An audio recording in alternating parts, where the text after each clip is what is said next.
अपने पापा की गाड़ी ठोक दी, फिर भी तेरे पापा ने तुझे कुछ नहीं कहा, वरना पिछले हफ्ते ड्राइवर की वजह से भैया की गाड़ी में ना हल्की से खरोच आई थी। मालूम है तेरे पापा ने उसके साथ क्या किया? तो क्या किया पापा आपने? बेटा बिजनेसमैन हूँ, हिसाब बराबर किया और क्या। मतलब? अरे मतलब उसने भैया की गाड़ी में निशान बनाया था और भैया ने उसके गाल पर निशान बना दिया। सटाक सटाक ऐसा मारा कि है ना भैया। लेकिन बेटा आगे से ध्यान रखो, क्या है ना भैया अपनी चीजों को लेकर काफी इमोशनल है। अरे ओए, तो बना रहा है कोने में खड़ा खड़ा खुद पी रहा है और ड्रिंक लेगा मेरी? लाए साहब जी।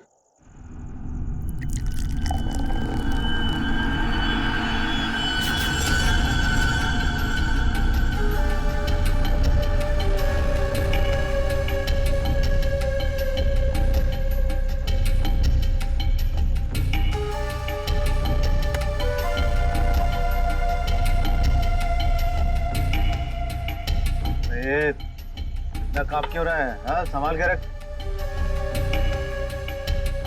अरे क्या तूने? मार डालूंगा यहीं। साहब बैठ जा।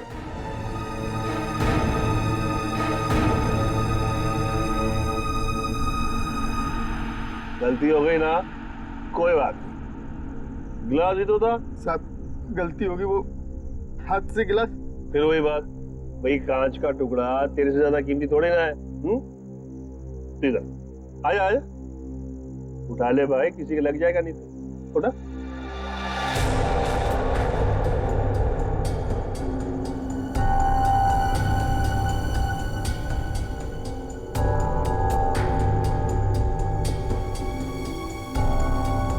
ओए, ये ग्लास ना एक बॉक्स में दर्जन भर मिलते हैं, लेकिन तू तो एक ही है इकलौता, मेरा वफादार। हाँ?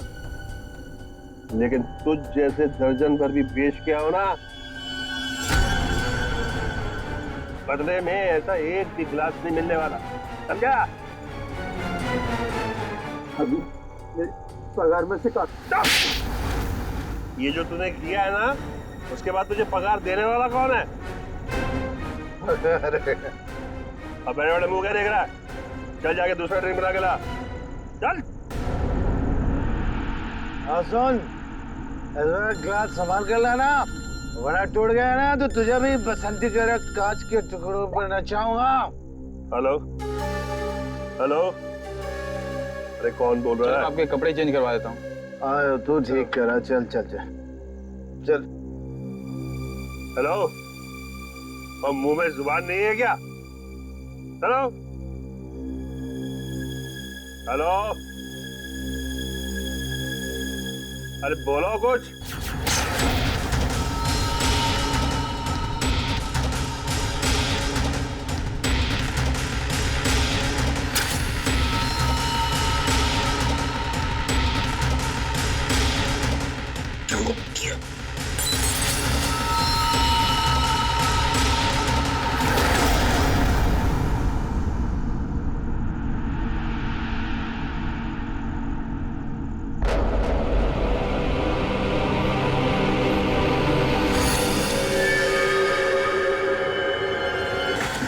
मैं सच कह रहा हूँ, मैंने कुछ नहीं किया। बोल तूने ऐसा क्यों किया? मैं तुझे जान से मार डालूंगा, मैं तेरे टुकड़े टुकड़े कर दूंगा। मेरे भाई को क्यों मारा? बोल। रुक जा, छोड़ो छोड़ो छोड़ो छोड़ो, उड़िए उड़िए, छोड़ो छोड़ो मेरे भाई को। इसने मेरे भाई का खून। सब शांत हो जाओ, हमें अपना काम करने दो, सब कुछ सामने आ जाएगा, समझा?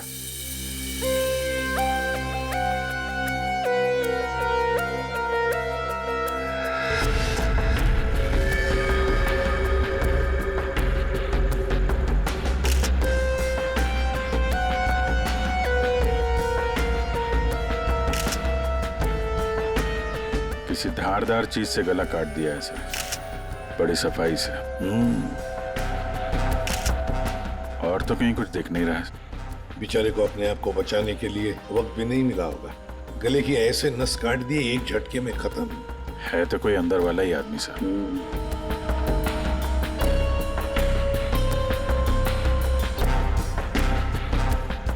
बताओगे एग्जैक्टली क्या हुआ क्या था यहाँ पर? तुम्हें ऐसे क्यों लगता है कि मोनू ने ही निर्जर को मारा होगा? क्योंकि उस वक्त छत पर इनके और मोनू के अलावा और कोई नहीं था सर। आप कहाँ थे? मैं नीचे किचन में थी हमारी कुक के साथ। और ये दोनों तो यहीं पे थे ना, छत पे? नहीं सर, हम नीचे गए थे कमरे में। सर इसने ना मेरे कपड़े पर वाइन गिरा दिया था, तो कपड़ा बदलने के लिए मैं इसके अमन के साथ नीचे गया था। तो मतलब कुछ देर के लिए तुम लोग जब गए थे नीचे तब किसी ने निर्जर को मारा है? अरे सर किसी ने नहीं, इसने मेरे भाई का खून किया। इसने मेरे भैया का वाइन का गिलास इसने तोड़ दिया, तो भैया ने इसे मारा और बदले में इसने मेरे भैया का खून कर दिया। इसने ही खून किया सर। मैंने नहीं मारा साहब जी को। मैं तो दूसरा गिलास लाने के लिए गया था तो साहब पे मेरे सामने हमला हो गया और डर के मारे मेरे हाथ से गिलास छूट गया। मैं सच कह रहा हूँ साहब, मैंने नहीं मारा। तुमने हमला होते हुए देखा था? जी साहब। सर आप इसकी बातों में बताइए, ये बकवास कर रही है। सर मैंने कहा ना सर, इसने ही खून किया सर। ये शकल से खून ही लगता है। नहीं साहब, मैंने खून नहीं किया साहब। हमें पहली बार थोड़ी ना मारे थे। 10 साल से उनकी गालियां खा रहा हूँ कि मार खा रहा हूँ। यही मेरी जिंदगी थी। मेरी हिम्मत कहाँ की मैं साहब को। नहीं साहब, मारना तो दूर, मैंने हाथ तक नहीं लगाया। मैं सच कह रहा हूँ साहब। तो किसने मारा मेरे पति को? भगवान ने मारा। क्या बोला? भगवान ने मारा? मैंने कहा ना सर, ये बकवास कर रही है। एक मिनट। क्या बोल रहे हो तुम? भगवान ने मारा? क्या मतलब क्या है तुम्हारा? है? वो तो नहीं पता साहब। साहब मेरे सामने खड़े हुए थे और देखते ही देखते उनका गला कट गया।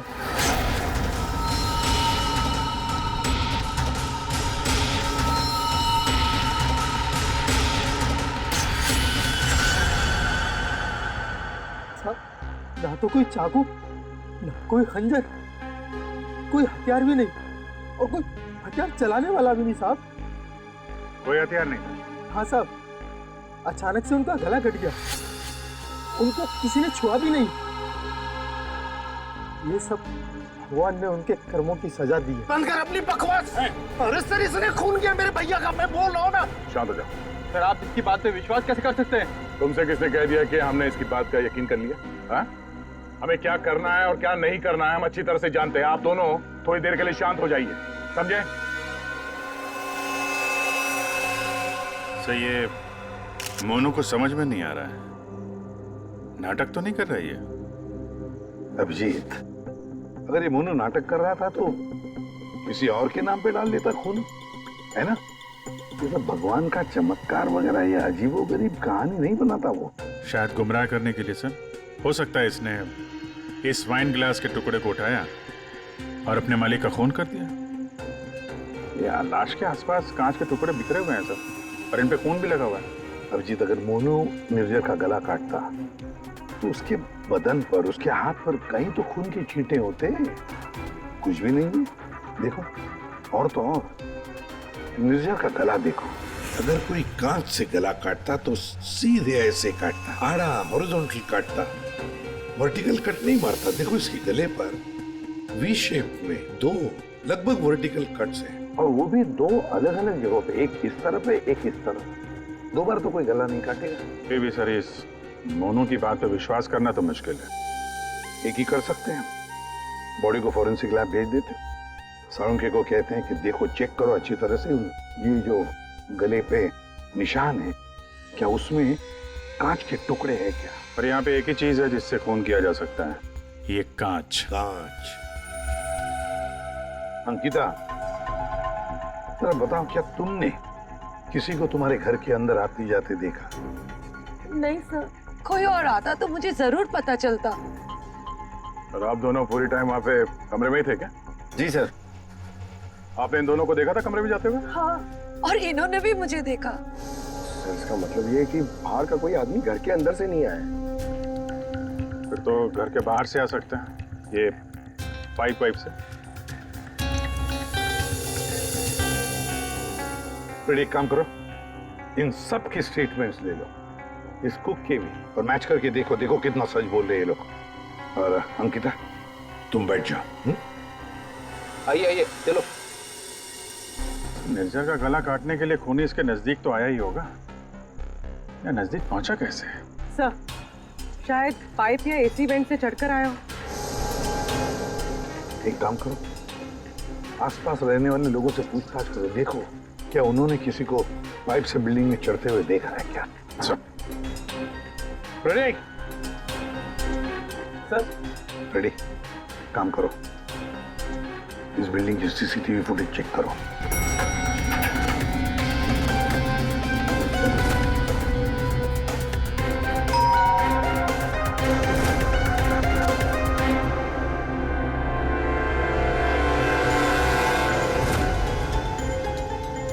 इसमें तो कुछ दिख नहीं रहा, फिर खूनी ऊपर पहुंचा कैसे? इस बिल्डिंग को 20 फ्लोर है, शायद खूनी ने 8-10 फ्लोर के बाद बाहर से चढ़ना शुरू किया होगा। हो सकता है सर, शायद इस वजह से बाहर कैमरा में आए नहीं।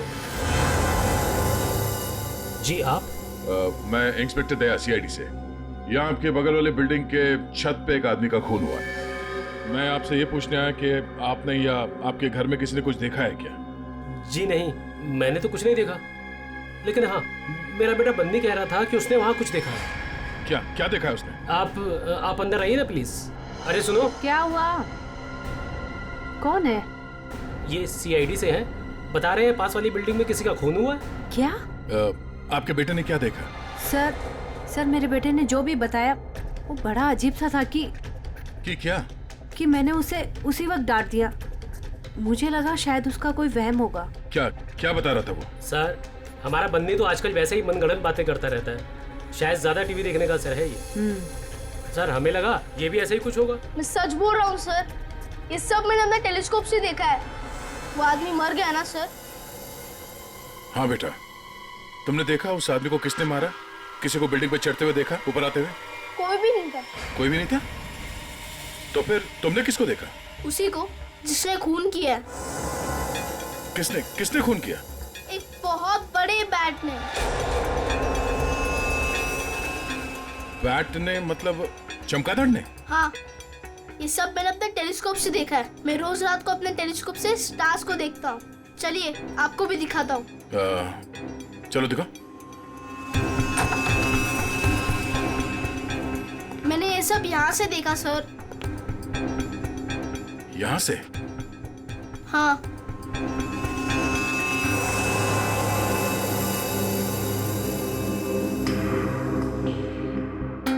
मैंने सच में देखा था अंकल। बेटा, आपका फेवरेट सुपर हीरो कौन है? बैटमैन। ओह, बैटमैन। ठीक है, आपने आज सीआईडी की बहुत मदद की। Thank you. मैं चलता हूँ। थैंक्स। Thank you sir.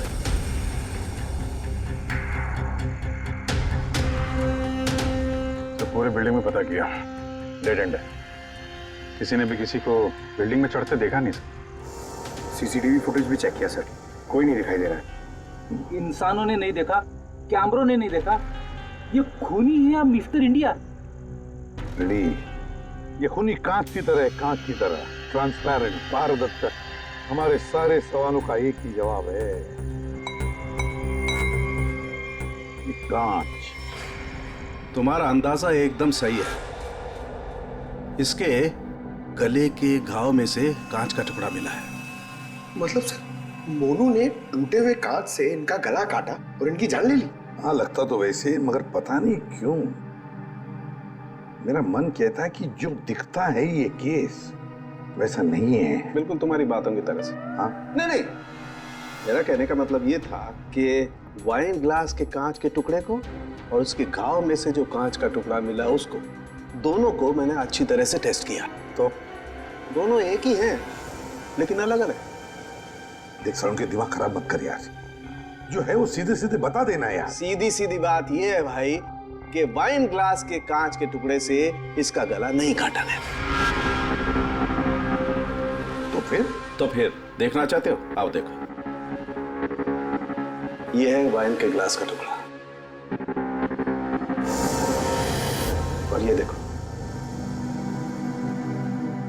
ये है वो कांच जो इसके गले के घाव में से मिला है। दोनों की कंपोजिशंस अलग अलग है, ठीक है। वाइन का ग्लास बहुत ही महंगे क्रिस्टल से बना हुआ है, और इसके गले में से जो कांच का टुकड़ा मिला है वो बहुत ही साधारण सा, बहुत सस्ता सा, घरेलू काम में इस्तेमाल किया जाने वाला कांच है। वाइन ग्लास के कांच से खून नहीं हुआ है, इसका मतलब है कि मोनू ने खून नहीं किया। लेकिन हमें वहां पे तो दूसरा कोई कांच का टुकड़ा मिला ही नहीं। यार सड़न के, अगर वाइन ग्लास के कांच से नहीं गला काटा है तो फिर कौन से ग्लास से काटा है? एक और बात, ये जो कांच का टुकड़ा इसके गले में से मिला है, उस कांच के टुकड़े पर काले रंग की डाई और गोंद मिला है, गम। काले रंग की डाई? कौन? जिसने खून किया वो वहां नहीं था, जिस कांच से खून किया वो भी वहां नहीं था।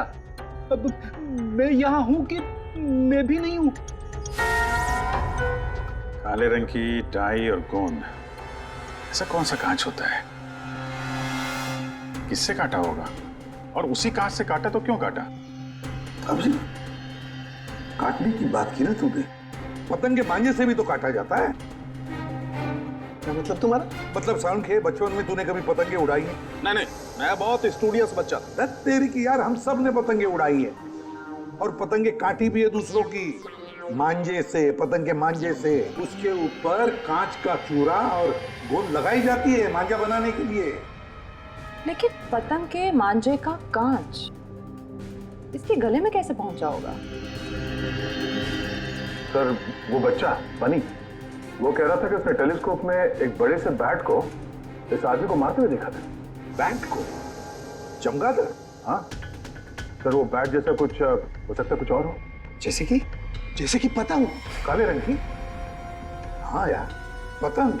हाँ, हमने सुना है ना कि पतंग के मांझे से हाथ कट जाता है। हाथ कट सकता है तो फिर गला क्यों नहीं कट सकता? मतलब किसी ने पतंग उड़ा के इस निर्जर का खून किया है। दया, मांझे से ही क्यों यार? अगर सामने वाली बिल्डिंग में खड़े रहकर गोली भी चलाता तो भी मर जाता है। मांझे से ही क्यों? पतंग के मांझे से ही क्यों? फिर है कौन ये पतंगबाज जिसने ये किया है? अभिजीत, ये निर्जर जब मौत हुई तब यहां खड़ा था, है ना? लगभग हाइट इतनी है। पंकज, जरा आओ तो। और सर, फिर उसके गले पे 2 निशान पड़े, ऐसे। और अगर खूनी पतंग उड़ा रहा था तो फिर यहीं कहीं खड़ा होगा, उस तरफ। लेकिन सर, ये मांझा एकदम सीधे तो नहीं रहता, हवा में हिलता रहता है। तो इसीलिए तो ये हम तय नहीं कर सकते कि खूनी कहाँ खड़ा होगा, किस तरफ खड़ा होगा। हवा का भी पता नहीं रहता ना सर, कभी इस तरफ बहती है तो कभी उस तरफ बहती है। वो कहते हैं ना सर कि रुख हवा का हो जिधर का उधर के हम है। और जिधर हवा का रुख पतंग का भी वही है। भाई, पतंग उधर से ही उड़ेगी ना जिधर से हवा चल रही है। सर, कल रात हवा किस तरफ चल रही थी? अभी पता लगाते हैं। Hello hello. हाँ, मौसम विभाग जी। हमें सीआईडी से एसीपी प्रद्युमन बोल रहा हूँ। हाँ सर, बोलिए। अगर एक इंफॉर्मेशन चाहिए, कल रात 1 बजे हवा किस डायरेक्शन में चल रही थी, किस दिशा में चल रही थी हवा?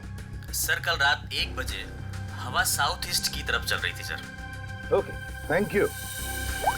साउथ ईस्ट की तरफ से हवा चल रही थी। अगर हवा साउथ से आ रही थी तो खूनी भी साउथ में ही होगा, पतंग यहाँ पर थी, और इस वक्त भी हवा साउथ से ही आ रही है। साउथ मतलब यही बिल्डिंग है, 1 2 3। ये निर्जर के गले पर जो मांझे के निशान है, घाव के निशान है, वो काफी वर्टिकल है, यूं ऐसे है। इसका एक ही मतलब हो सकता है कि मांझा नीचे से ऊपर की तरफ आया था। सर, मतलब पतंग जिस बिल्डिंग से चगा रहे थे वो इस बिल्डिंग से छोटी थी हाइट में? हाँ पंकज, एग्जैक्टली। छोटी बिल्डिंग तो ये है सर, ये 1 और वो 2 और वो 3। साउथ ईस्ट तो सर वो बिल्डिंग वन विहार। खूनी उसी बिल्डिंग में खड़ा होगा, वन विहार में। लेकिन सर, कंफर्म कैसे करेंगे? पतंग उड़ा के करेंगे। पतंग उड़ा के? हाँ अभिजीत। अच्छा एक बात बताओ, तुम में से किस किस को पतंग उड़ाना आता? सर मैं बहुत अच्छी उड़ाता था। सर पतंग उड़ा ले। अच्छा, लेकिन इस बार नहीं। इस बार पतंग मैं उड़ाऊंगा, क्योंकि हर बार तुम लोग मजे लूटते हो हर बात में। मतलब सर, आप पतंग उड़ा के पंकज को मारने की कोशिश करेंगे? ये क्या बोल रहे सर आप? डरते हो पंकज? ये तुम एक सीआईडी ऑफिसर हो, मरने से डरते हो? सीआईडी ऑफिसर वो होता है जो देश के लिए, लोगों के लिए अपनी जान निछावर करता है। चाहे पतंग से गला काट के ही क्यों नहीं। क्या बोल रहे हो सर? चढ़ जाओ सोने पे चढ़ जाओ सर। होता है कभी कभी। प्लीज सर, ये चलो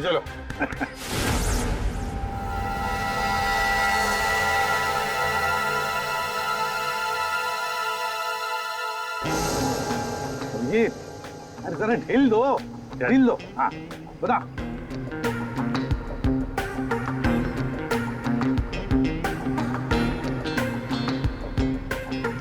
वाह सर वाह। अभिजीत जैसा पूरा ढील देना। या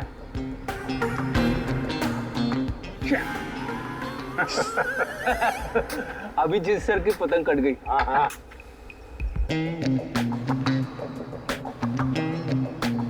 अरे यार, अरे वाह सर वाह। आप पतंग को ना एक बार उस पुतले तक लेके जाइए, हमारा शक यकीन में बदल जाएगा।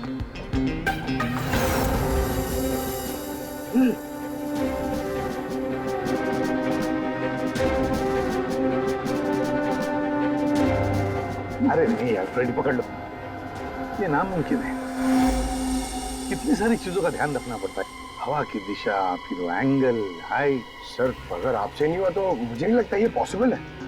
मगर सर सारुके साहब तो श्योर थे, गर्दन मंजे से ही कटी है। सर हो सकता है मांझा ही हो, पतंग हो ही ना। इस निर्जर के केस को किसी और तरीके से सुलझाना पड़ेगा। कोई और तरीका? हाँ, निर्जर की मौत से किसको सबसे ज्यादा फायदा हो सकता है, उसे ढूंढना पड़ेगा। सर अगर आपकी परमिशन हो तो ये सब प्लान चेंज करने से पहले मैं किसी के आदमी से बात करना चाहता हूँ। किससे? नाम तो नहीं मालूम, ढूंढना पड़ेगा सर उसे।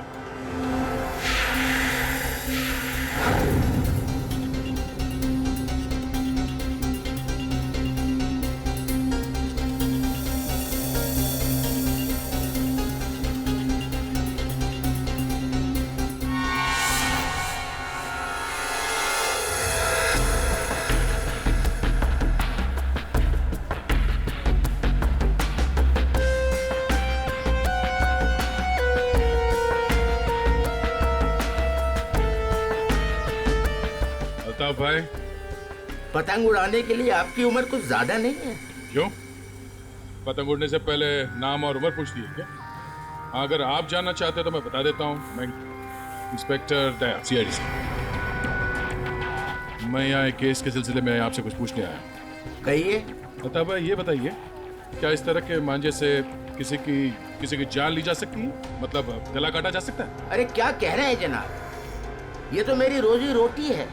ये तो मेरे परिवार का पेट पालने के लिए, ना कि किसी का गला काटने के लिए। अतः भाई फिक्र मत कीजिए, ये सिर्फ जानकारी के लिए पूछ रहा हूँ। यहाँ बाजार में सबसे पूछा तो सबने यही बताया कि यहाँ सबसे समझदार और जानकार आदमी इस पेशे में आप ही हैं।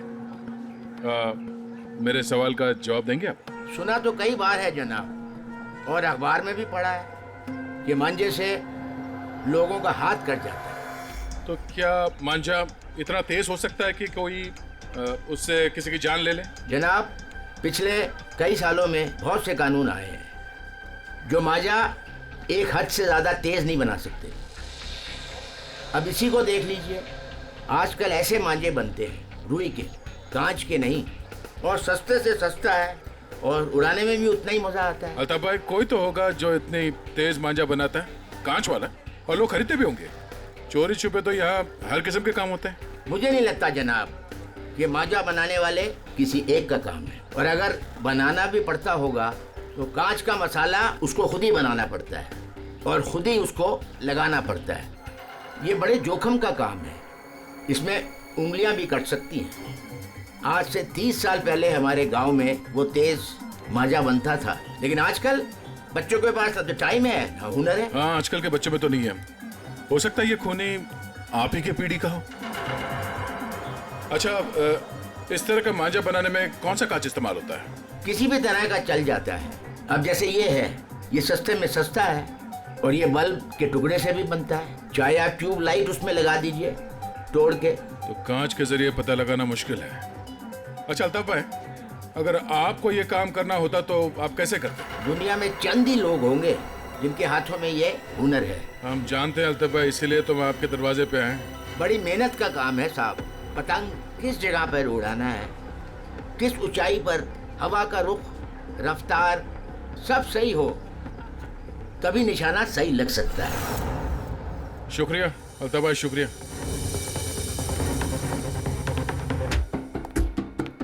सर, हाँ सर, ये वो लोगों की सस्पेक्ट लिस्ट है जो निर्जर को मार सकते हैं। इतने सारे दुश्मन इस निर्जर के? सर वो बहुत ही स्वार्थी और बेरहम बिजनेसमैन था। बहुत लोगों को धोखा दिया था उसने सर। इनमें से किसी ने बदला लिया होगा। पॉसिबल है सर। सर, हाँ, ये वो केसेस है जो निर्जर के ऊपर फाइल हुए थे। इनमें से ज्यादातर कंप्लेंट उसके एक्स एम्प्लॉइज के हैं, जिनका कहना है कि निर्जर ने उन्हें सैलरी नहीं दी थी। कमाल है, इतना बड़ा बिजनेसमैन और अपने वर्करों को पगार नहीं देता था। बिजनेस लॉस में जा रहा था क्या? अरे नहीं सर, उसके भाई से पता चला है कि अपने 300 एम्प्लॉइज की सैलरी ना देनी पड़े, इसीलिए निर्जर ने अपने आप को कोर्ट में दिवालिया घोषित कर दिया था। वाह रे वाह, बड़ा चालाक है। कानून का गलत इस्तेमाल किया, अपने आप को दिवालिया घोषित किया और बैठ गया वर्करों के पैसे पर। खुद तो ऐश कर रहा था और दुनिया को दिखाने के लिए कंगाल और दिवालिया। इतने बड़े फ्रॉड आदमी को ना जेल में होना चाहिए था। वही तो, जेल में ही होना चाहिए था। कुछ ना कुछ तो गड़बड़ जरूर है, कुछ ना कुछ तो गड़बड़ है। इतने सारे फ्रॉड्स करने के बावजूद भी ये आदमी बाहर कैसे, जेल में क्यों नहीं? पंकज, पुलिस रिकॉर्ड चेक करो निर्जर के।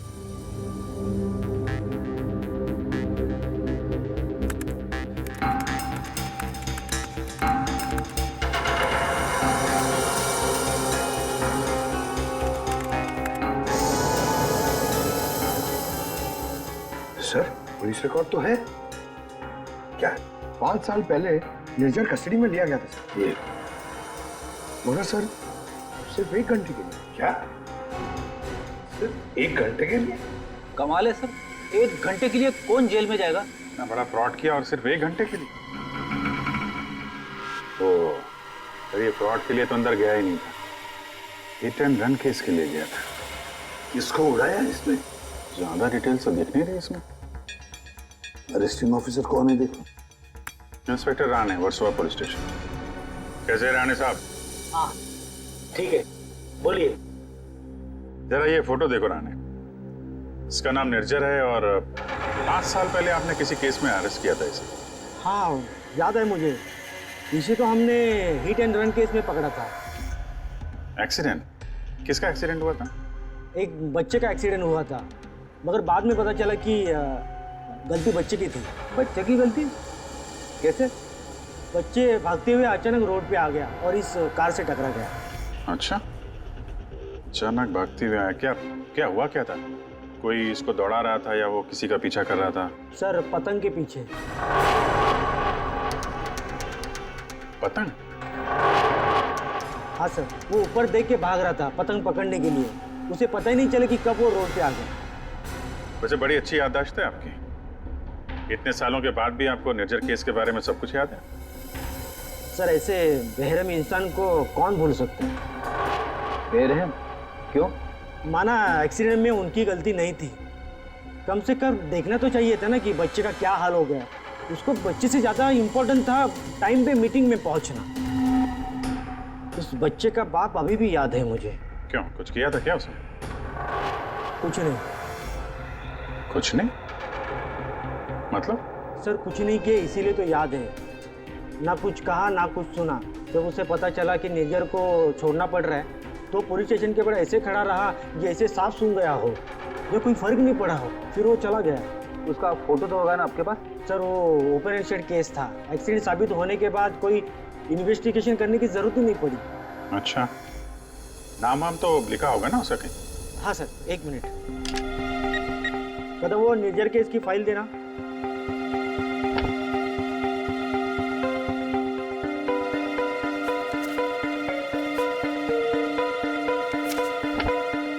ये देखिए बच्चे का बाप का नाम, फोन नंबर और एड्रेस भी है।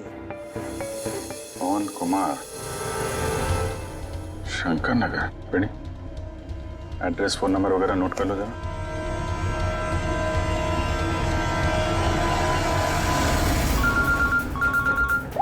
हाँ अभिजीत, तो वो निर्जर के हिट एंड रन केस से एक लीड मिला है। एक्सेलेंट। एक बच्चे की मौत हुई थी, उसके पिता का नाम और एड्रेस मिला है सर। बस सवेर अभिजीत, उसके माता पिता से जाकर मिलो, अच्छी तरह से पूछताछ करो। Yes sir. Okay sir. Ready sir.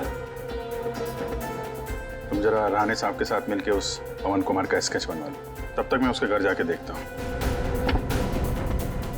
क्या हुआ साहब? आज सुबह पतंग उड़ा के गए, फिर पूछताछ भी की, अब क्या हो गया? ये आप लोग इतने ही हो? यहाँ पे तो 5 गार्ड लिखे हैं, ये 5वां कहाँ है? हाँ साहब, शंकर आया था कुछ महीने पहले नौकरी पे, फिर अचानक साहब आज सुबह नौकरी छोड़ के चला गया। नौकरी छोड़ के चला गया क्यों? पता नहीं साहब, वो गांव से उसके लिए कोई बुरी खबर आई थी तो बिना बोले साहब चला गया सब। कल रात जब खून हुआ तो शंकर तो था, उसके बाद घर गया है। ओहो, अच्छा इस शंकर का फोटोग्राफ है या एड्रेस वगैरह तो होगा ना आपके रिकॉर्ड्स में? फोटो तो नहीं है साहब, लेकिन हाँ एड्रेस लिखा हुआ है साहब, ये देखिए।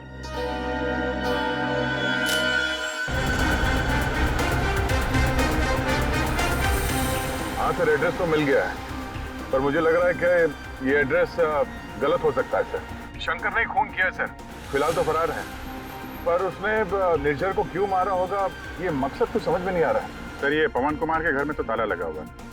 पड़ोसी बता रहे थे कि बच्चे के एक्सीडेंट के 2-3 साल के बाद उसकी माँ ने उसके गम में आत्महत्या कर दी। और ये पवन का क्या हुआ? सर वो तो 3 साल पहले ही घर छोड़ के चला गया, उसके बाद से वापस नहीं लौटा। मुझे तो इसी पे शक है सर। 1 मिनट अभिजीत, ये पवन 3 साल पहले घर छोड़कर चला गया और फिर अचानक अब जाग उठा बदला लेने के लिए? क्या कर क्या रहा था 3 साल तक? एक मिनट अभिजीत, ये पवन अपने घर से कितने साल से गायब है? ये 3 साल पहले। क्यों 3 साल से? अच्छा सर, वो पवन कुमार का स्केच बनने वाला था, बन गया वो? देखता हूँ।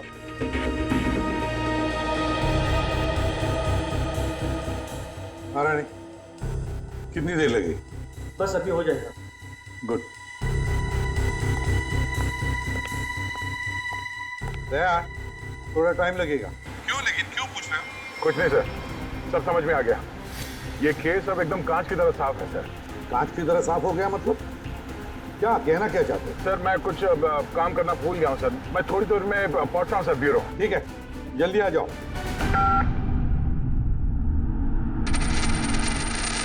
हाँ यार, आज नींद नहीं आई। अरे कैलाश, शुक्रिया। तुम्हारी वजह से आज हमने एक मुजरिम को पकड़ लिया। अच्छा हाँ, वो शंकर, उसने गलत एड्रेस लिख दिया था। उसे खुद लिखा था क्या? नहीं साहब, शंकर तो अनपढ़ है। अच्छा, तो फिर रजिस्टर में एड्रेस कैसे लिखा? जी साहब, मैंने। तो यहाँ जितने भी नए गार्ड आते हैं उनका नाम, नंबर, एड्रेस सब तुम्हें लिखते हो? जी सर। अरे हाँ, ओह सॉरी, मैं तो भूल ही गया था, सारे रिकॉर्ड्स तो तुम ही रखते हो। कौन सिक्योरिटी गार्ड काम पे कब आता है, कब नौकरी छोड़ के चला जाता है, ये सारी तैयारी तो तुम ही करते हो। वैसे कैलाश, कितने साल से नौकरी कर रहे हो इस बिल्डिंग में? हाँ साहब 3 साल से। 3 साल से? 3 साल से वो खूनी भी गायब है।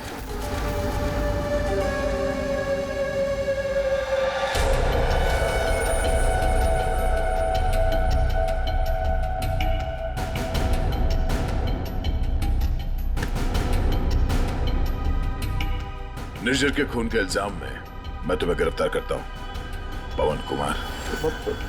पवन कुमार? हमारा नाम तो कैलाश है साहब। वो आपको शायद कोई गलत फहमी हो रही है हमको पहचानने में। लेकिन मुझसे कोई गलती नहीं हो रही है मिस्टर पवन कुमार।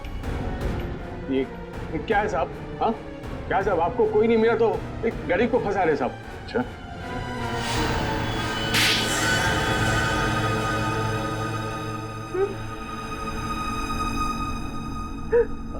हाँ सर, मैंने मारा निर्जर को।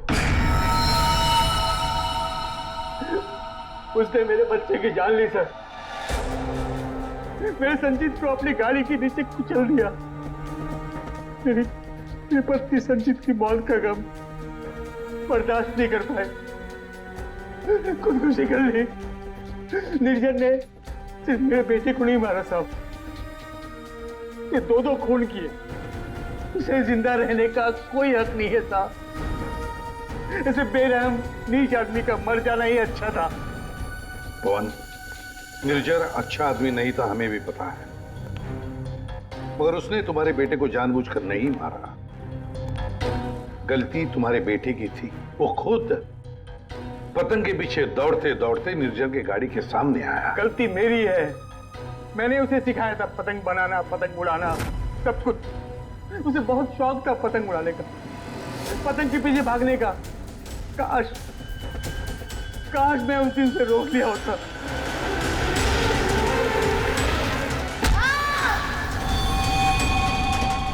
तो बेटा जिंदा होता।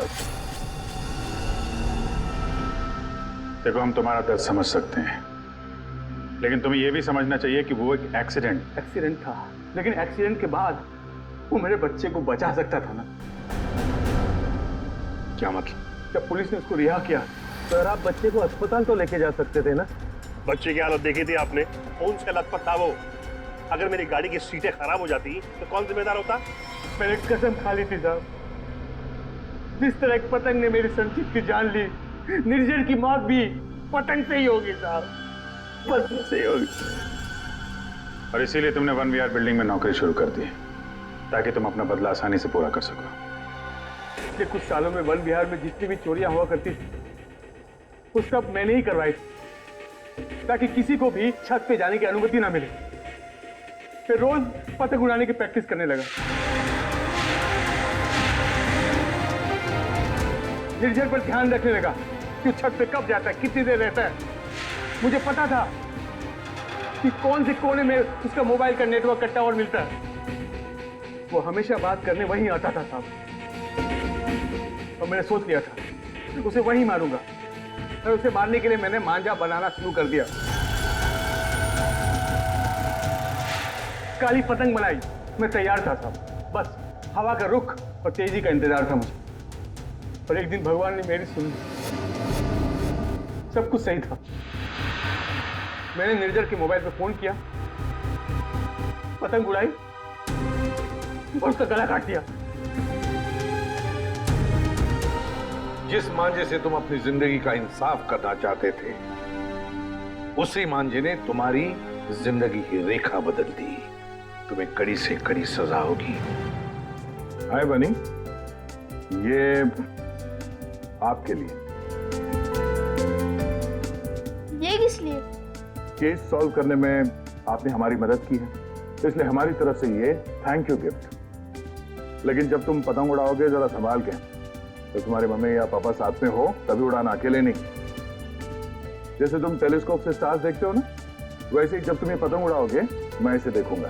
प्रॉमिस? पक्का वाला प्रॉमिस।